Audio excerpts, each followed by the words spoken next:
World War I was a terrible war. It was trench warfare, and the casualties were just incredible. And so what they were trying to do was to surprise the Germans with sneak attacks. But the Germans were so sophisticated with their technology, they could always intercept messages. And so surprise attacks never worked. Well, there was a group of Choctaw signalmen, and of course, back then, their officers were white. Nowadays, that wouldn't be the case. But so anyhow, their captain here was sitting there. These fellows were sitting around smoking, chatting, and of course, when they were with each other, they were speaking in their language. And suddenly, the captain said, "My God, I can't understand a word they're saying. I'll bet you the Germans won't either." So he asked them, "Would you give signals then in your own language, and we'll tell you what to say?" And they said, "Sure, why not?"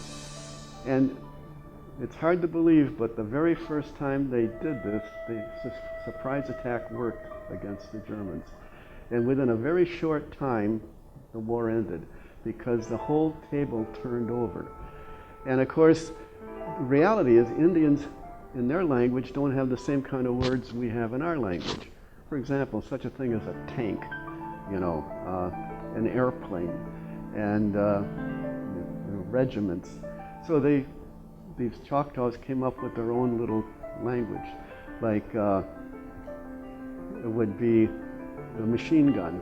Well, it was a sewing machine. And one soldier said, because that's what it sounded like, my mother's sewing machine. And then, the airplanes could be mosquitoes are coming.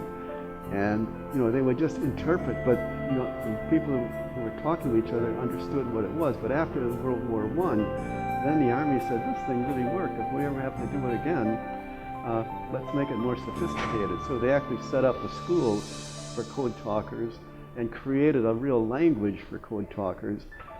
And of course, as we know, it was used quite a bit in the Pacific. The Japanese were never able to crack those codes.